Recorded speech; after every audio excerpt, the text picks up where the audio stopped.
Hey guys, this is a 2017 boxer. It's a 4-berth that's been designed by the customer. We'll start from the roof and we'll work our way around. So up top we've got 2 skylights and a 175 watt Victron solar panel.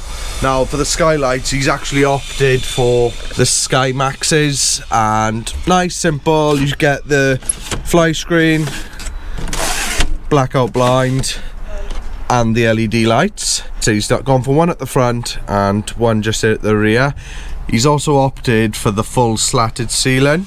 I do like it. It does add a nice texture to the roof and the van. Right, up front we've done a double swivel plate for the double bench seat and a single on the drivers. Now to operate these you got to kind of do them in parts. So you got to do, when this is facing forward you got to get it sort of halfway, then you got to do this one, then you come back to this one to finish it off, and that locks in place. A dining table which is on a raised floor along with 2 single belted seats, and then we've also put a USB socket down there so the kids can utilize their iPad charging or phone charging when it's being driven. Outside he's opted for the bonded windows, so he's done one in the sliding door, one opposite, and then one in each of the rear doors. And these have actually got openers in the rear doors both sides, and they've also got, all the windows come with the fly screens. It can all be fully opened, closed and locked. Done our door cards, that's cut out both sides.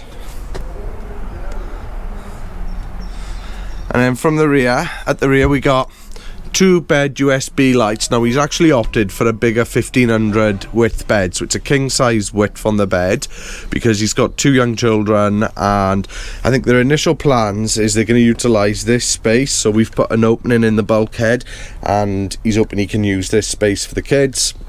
If not, then they've got plenty of space up here. Wall cabinets are running all the way down the length of this side, which is the feet end of the bed.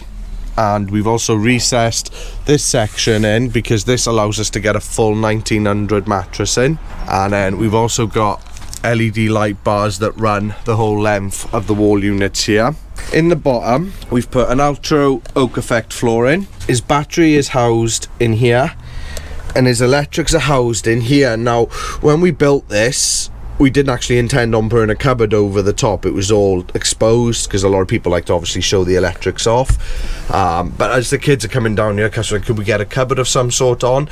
Now we were going to do like a hinge door cupboard, and then realised that if he's got a mattress or anything in here, he's not actually going to be able to open it. So we've opted for a slightly different design that we think works really well. And it's just a case of sliding it, and that will expose all the electrics. So you've got the consumer unit, bus bars, 12 volt fuses, 12 volt isolator, PV isolator, his solar, all his fuses and his DC to DC charger, and that little device there is the Bluetooth for the solar. And this is coupled with 105 amp hour lithium Fogstar battery, so it's got the Bluetooth on that as well. So he can now download the Fogstar app, which will tell him the percentage of his battery, and he can also download the Vanology app, which will allow him to see what sort of solar he's got coming in. We've put a threshold bar on the bottom here just to protect that and to give that a nice finish, and we've used Scover beams for the bed. So yeah, very neat. Oh, he's also got a battery charger in here, so that's why that cable's coming up there and is just coming onto a socket there. So when he's on electric hookup he can charge his battery. Got a rear bed bulkhead, and because it's a 1500 bed we've done custom slats for this one. So we've done 1500 slats and they've gone all the way across. Right, so his table is on a Fiamma mounted leg, so this can just be taken out, put to one side, and we used to do these out of the oak worktop, but we found them to be quite heavy and bulky, so we're now doing them out of the lightweight ply. It's just a nice easy light table that can be removed and sort of put around the van. It's because it's also a lot thinner and smaller, there's a lot of other places it can be stored. Now because of where this bench seat is, we've got the diesel heater is actually in between the 2 seats, controls are there and it's vented out the side. But to bring this worktop here we'd have to stop it about here. So to get it a little bit wider we've done a drop down created like a shoe cupboard and just put a shelf in there, so it's a nice open plan cupboard. And then he got the fridge just here,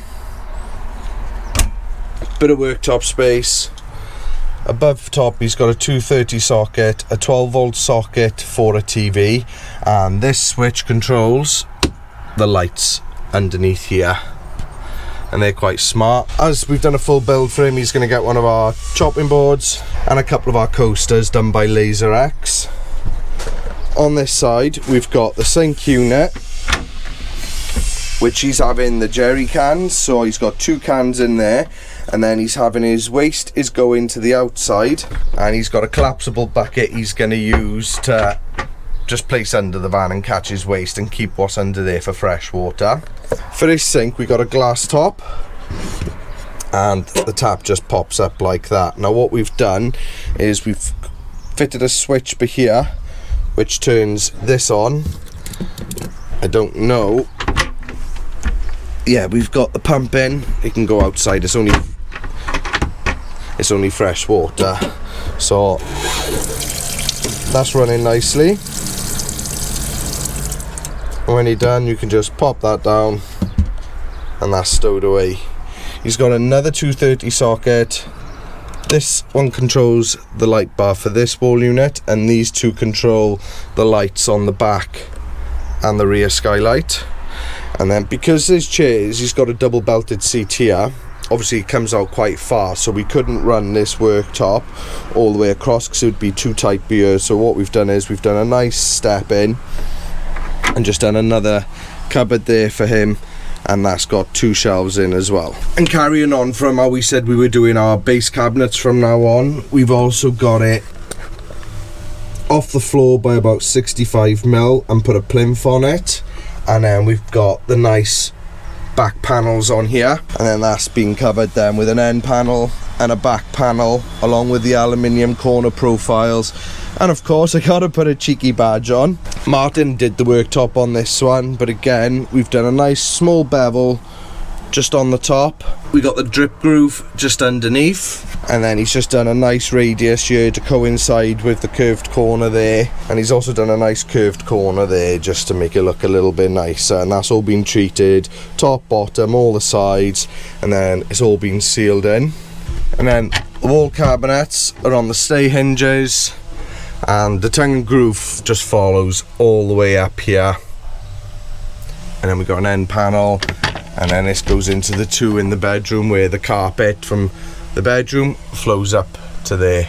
We've done a B-pillar trim, which the way we do it, because quite a few people ask how we do it, we actually fix some timbers on the inside of this plastic section. I think we can get some 18mm ply in there, and we just screw and cap those, and that just allows us then from the front to be able to fix it and get something solid.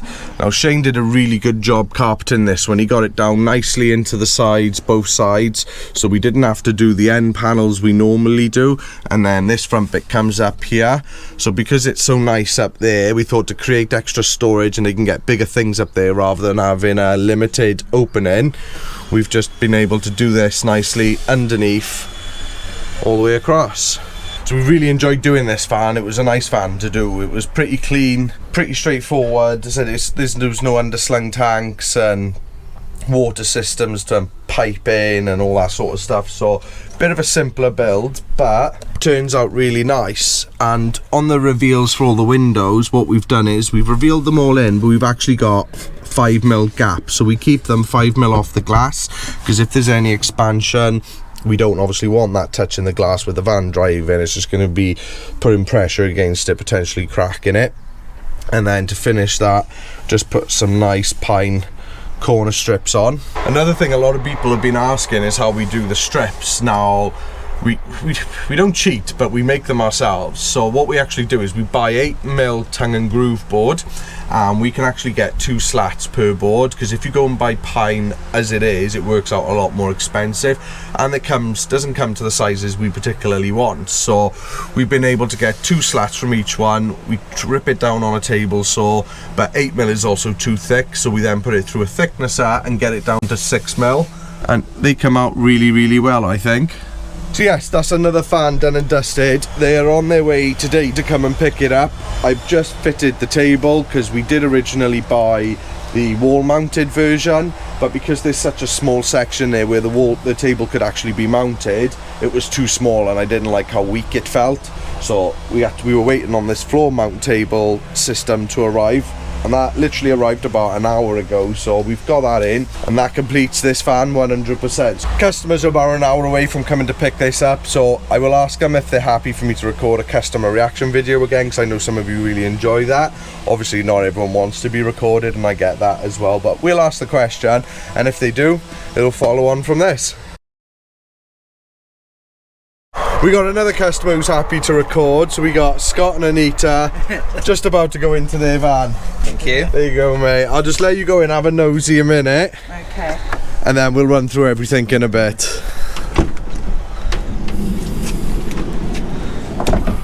Wow. Oh, look at that. It's nice, isn't it?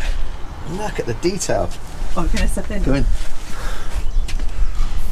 I know I said you could go first. But Woman straight in. Yeah. Look at that. Nice big bed.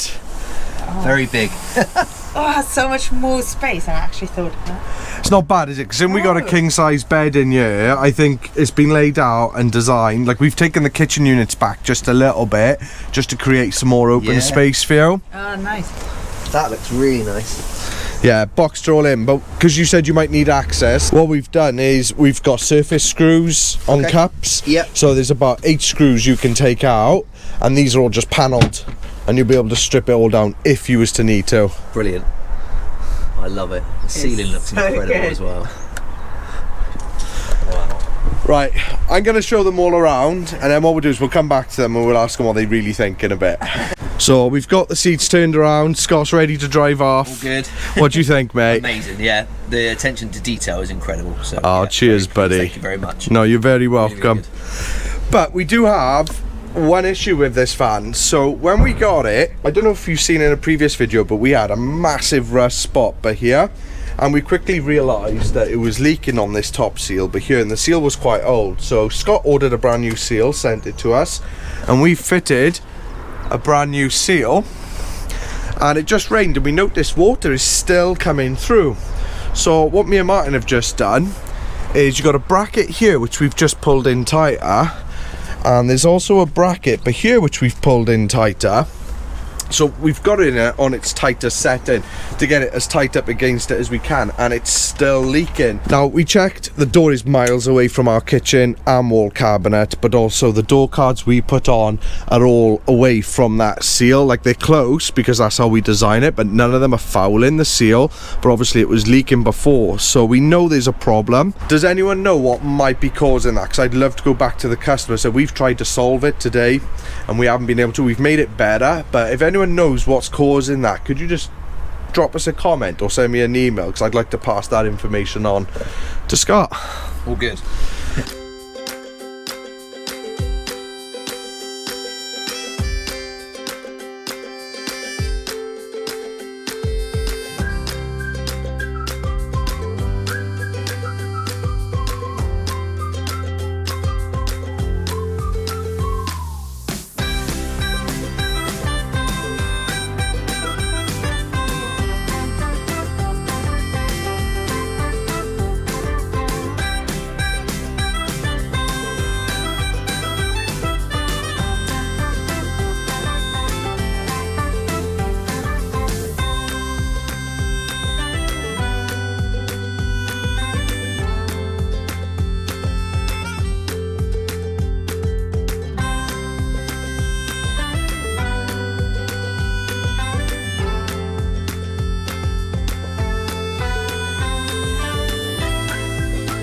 Hope you enjoyed the van tour, guys. We'll catch you on the next one.